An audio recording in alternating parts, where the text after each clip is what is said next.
ಬೆಂಗಳೂರು ರಕ್ಷಿಸಿ tunnel road ನಿಲ್ಲಿಸಿ ಅಭಿಯಾನವನ್ನ ಕೈಗೆತ್ತಿಕೊಳ್ಳಲಾಗಿದೆ. ಲಾಲ್ಬಾಗ್ನಲ್ಲಿ ಸುರಂಗ ರಸ್ತೆ ವಿರೋಧಿಸಿ ಬಿಜೆಪಿ ಪ್ರತಿಭಟನೆ ಮಾಡಿರುವುದು. ಈ ಪ್ರತಿಭಟನೆಯಲ್ಲಿ ನಟಿಯರಾದ ಸುಖಾ ಬೆಳವಾಡಿ, ಸಂಯುಕ್ತ ಹೊರನಾಡು ಕೂಡ ಭಾಗಿಯಾಗಿತ್ತು. ಲಾಲ್ಬಾಗ್ನಲ್ಲಿ ಟನಲ್ ರೋಡ್ ವಿರೋಧಿ ಹೋರಾಟದ ಕಿಚ್ಚು ಜೋರಾಗಿದ್ದು, ಲಾಲ್ಬಾಗ್ ಪ್ರದಕ್ಷಿಣೆ ಹಾಕಿದ್ದಾರೆ ಪರಿಸರ ಹೋರಾಟಗಾರರು. ಕಪ್ಪು ಮತ್ತು ಹಸಿರು ಪಟ್ಟೆ ಧರಿಸಿ ವಾಕಿಂಗ್ ಮಾಡಿ ವಿರೋಧ ವ್ಯಕ್ತಪಡಿಸಿದ್ದಾರೆ. ಬೆಂಗಳೂರು ರಕ್ಷಿಸಿ ಟನಲ್ ರೋಡ್ ನಿಲ್ಲಿಸಿ ಸಹಿ ಸಂಗ್ರಹ ಮಾಡಲಾಗಿದ್ದು, ಲಾಲ್ಬಾಗ್ ಉಳಿಸಿ ಅಂತ ಸರ್ಕಾರಕ್ಕೆ ಮನವಿ ಮಾಡಲಾಗಿದೆ. ಲಾಲ್ಬಾಗ್ನ ಪ್ರತಿಭಟನೆಯಲ್ಲಿ ನೂರಾರು ಜನರು ಭಾಗಿಯಾಗಿದ್ದರು.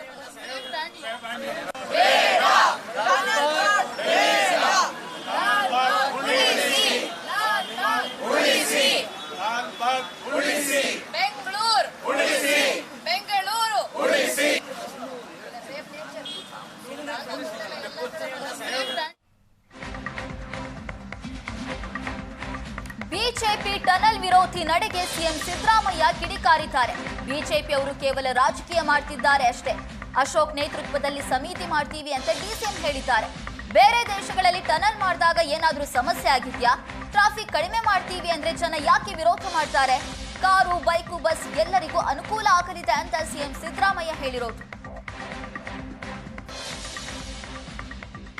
ಮುಖ್ಯಮಂತ್ರಿಗಳು ಉತ್ತರ ಕೊಟ್ಟಿದ್ದಾರಲ್ಲ, ಅಶೋಕನ ಅಧ್ಯಕ್ಷತೆಯಲ್ಲಿ ಸಮಿತಿ ಮಾಡ್ತೀನಿ, ಅವರು ಮಾಡ್ಲಿ, ವರದಿ ಕೊಡ್ಲಿ. ಜನರು ಕೂಡ ವಿರೋಧ ಮಾಡ್ತಿದ್ದಾರೆ ಅಂತ ಹೇಳ್ತಿದ್ದಾರೆ. ಜನ ಯಾರು ವಿರೋಧ ಮಾಡಲ್ಲ, ಇವರು ರಾಜಕೀಯ ಮಾಡ್ತಾ ಇದ್ದಾರೆ ಅಷ್ಟೇ.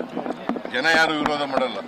ಈಗ ಟ್ರಾಫಿಕ್ ಈಸ್ ಔಟ್ ಮಾಡ್ತೀವಿ ಅಂತಂದ್ರೆ ಯಾರು ವಿರೋಧ ಮಾಡಕ್ ಬರ್ತಾರ? ಟನಲ್ ಮಾಡಿದ್ರೆ ಏನು?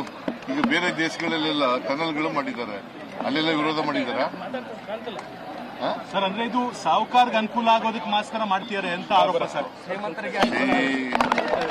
ಕಾರುಗಳಿರೋರು, ಬಸ್ಗಳಿರೋರು, ಮೋಟರ್ ಬೈಕ್ ಇರೋರು, ಕಾಲ್ನಡಿಗೆಯಲ್ಲಿ ಹೋಗೋರು ಎಲ್ರಿಗೂ ಅನುಕೂಲ ಆಗ್ಲಿ ಅಂತಲೇ ಮಾಡೋದು. ಇನ್ನು ಬಿಜೆಪಿ ಪ್ರತಿಭಟನೆಗೆ ಡಿಸಿಎಂ ಡಿಕೆ ಶಿವಕುಮಾರ್ ಕೌಂಟರ್ ಕೊಟ್ಟಿದ್ದಾರೆ. ಸಾರ್ವಜನಿಕರ ಅನುಕೂಲಕ್ಕಾಗಿ ಟನಲ್ ಮಾಡ್ತಿದ್ದೇವೆ. ಲಾಲ್ಬಾಗ್ ಹಾಳು ಮಾಡೋದಕ್ಕೆ ನಾನು ಮೂರ್ಖ ಅಲ್ಲ, ನನಗೂ ಲಾಲ್ಬಾಗ್ ಇತಿಹಾಸ ಗೊತ್ತಿದೆ ಅಂತ ಡಿಕೆಶಿ ಕೌಂಟರ್ ಕೊಟ್ಟಿದ್ದಾರೆ. ಸಂಸದ ತೇಜಸ್ವಿ ಸೂರ್ಯ ರೈಲು ಮಾಡಿ ಅಂತಾನೆ, ಎಲ್ಲಿದೆ ಜಾಗ? ಸಹಿ ಸಂಗ್ರಹ ಮಾಡಿದಂತೆ ನನಗೂ ಕರೆ ಕೊಡೋದಕ್ಕೆ ಬರುತ್ತೆ ಅಂತ ಡಿಕೆಶಿ ಕೌಂಟರ್ ಕೊಟ್ಟಿರೋದು. ಅಶೋಕ್ ಅಧ್ಯಕ್ಷತೆಯಲ್ಲೇ ಒಂದು ಸಮಿತಿ ಮಾಡ್ತೀನಿ, ರೆಡಿ ಇದ್ದೀನಿ ನಾನು. ಅವರೇ ಯಾರು ಮೆಂಬರ್ ಮಾಡಬೇಕು ಅಂತ ಹೇಳಿ ಅದು ಮಾಡಕ್ಕೆ ಹೇಳಿದ್ದೀನಿ. ಇದು ನನ್ನ ಆಸ್ತಿ ಅಲ್ಲ, ಇದು ಇಲ್ಲ ಯಾರ ಆಸ್ತಿನೂ ಅಲ್ಲ. ಇದು ಸಾರ್ವಜನಿಕರಿಗೋಸ್ಕರ ನಾವು ಮಾಡ್ತಾ ಇರೋಂಥ ಒಂದು ಯೋಜನೆ. ನಾನು ಎಲ್ಲ ಅಧ್ಯಯನ ಮಾಡಿದ್ದೀನಿ. ನಾನು ಲಾಲ್ಬಾಗ್ನ ಹಾಳು ಮಾಡೋಕ್ಕೆ ಮೂರ್ಖನಲ್ಲ. ಲಾಲ್ಬಾಗ್ ಇತಿಹಾಸ ಕೂಡ ನನಗೆ ಗೊತ್ತಿದೆ. ಲಾಲ್ಬಾಗಲ್ಲಿ ಎಷ್ಟು ಜಾಗ ಉಪಯೋಗ ಆಗ್ತಾ ಇದೆ, ಎಷ್ಟು ಉಪಯೋಗ ಆಗ್ತಾ ಇಲ್ಲ ಅನ್ನೋದು ಕೂಡ ಗೊತ್ತಿದೆ. ರಾಜಕಾರಣ ಮಾಡಬೇಕು. ಇಡೀ ಬೆಂಗಳೂರಲ್ಲಿ ಟನಲಲ್ಲಿ ಮೆಟ್ರೋ ತಗೊಬರ್ಲಿಲ್ವಾ? ಟನಲಿಂದ ತಾನೇ ಮೆಟ್ರೋ ಬಂದಿದ್ದು. ಇವ್ರು ತಂದಿದ್ರಾ ಅದನ್ನ? ಹೋಗಿ ತೆಗ್ದು ದಾಖಲೆ ತೆಗೆಸಿ ನೋಡ್ಲಿ. ಈಗ ಜಾರ್ಜ್ ಅವ್ರ ಕಾಲದಲ್ಲಿ ಇದನ್ನ ಸ್ಟೀಲ್ ಫ್ಲೈಓವರ್ ಮಾಡಬೇಕು ಅಂತ ಹೊರಟರು, ವಿರೋಧ ಮಾಡಿದ್ರು. ಸೊಲ್ಯೂಷನ್ ಏನು? ಈಗ ಅವ್ರು ಹೇಳ್ತಾ ಇದ್ದಾರೆ, ಯಾರೊಬ್ಬ MP ಬಂದು ಮಾತಾಡ್ತಾ ಇದ್ದಾರೆ, ಇದನ್ನ ರೈಲ್ ಮಾಡಿ ಅಂತ ಅಂದ್ಬಿಟ್ಟು. ಎಲ್ಲಿದೆ ರೈಲ್ ಮಾಡೋಕ್ಕೆ? ಸೆಂಟ್ರಲ್ ಗೌರ್ಮೆಂಟ್ ಇದೆ, ಮಾಡಲಿ ರೈಲು. ಅದೇನೋ RTPS ಇದನ್ನ ಇದು ಮಾಡ್ಬೇಕಂತೆ, ಅದೇ ನಾವು BRTS. ಅದೇನ ತಲೆ ಇದೆಯಾ? ಬೆಂಗಳೂರಲ್ಲಿ ಎಲ್ಲರೂ ಜಾಗ ಇದೆಯಾ RTPS ಮಾಡೋಕ್ಕೆ? ದಿನಕ್ಕೊಂದು 100 ಜನ ಸಾಯ್ತಾರಷ್ಟೇ. ಜಾಗ ಎಲ್ಲಿದೆ? ಈಗ ಹುಬ್ಳಿಲಿ ಟ್ರಯಲ್ ಮಾಡಿದ್ರು ಜಗದೀಶ್ ಶೆಟ್ಟರು, ಇವತ್ತು ಸಕ್ಸಸ್ ಆಗಿಲ್ಲ. ಅದು ಮಾಡಕ್ಕೆ ಎಲ್ಲಿ ಜಾಗ ಇದೆ ಹೇಳಿ? It is not possible. Practical ಆಗಿ ಅದೆಲ್ಲ ಪಾಸಿಬಲ್ ಇಲ್ಲ. ಸೊಲ್ಯೂಷನ್ ಕೊಡ್ಲಿ. ಟೀಕೆ ಮಾಡೋದು, ವಿರೋಧ ಪಾರ್ಟಿ ಟೀಕೆ ಮಾಡೋದು ಅದು ಬೇರೆ ವಿಚಾರ. ಒಂದು ಸೊಲ್ಯೂಷನ್ ಕೊಡ್ಲಿ. ಸೊಲ್ಯೂಷನ್ ಕೊಟ್ಟ ರಾಮಮೂರ್ತಿಗೆ ಯಾಕೆ ಧಮಕಿ ಹಾಕ್ಲಿ? ಪಾಪ ನಮ್ಮ ಹುಡುಗನೇ ಅವನು.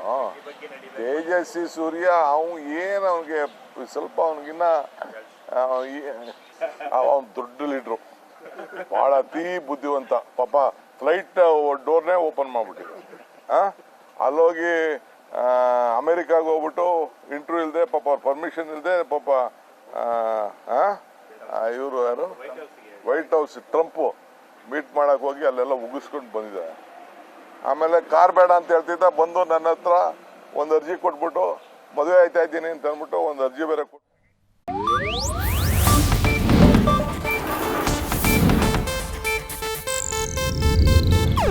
ಇದು ಏಷ್ಯಾನೆಟ್ ನ್ಯೂಸ್ ನೆಟ್ವರ್ಕ್ ಪ್ರಸ್ತುತಿ.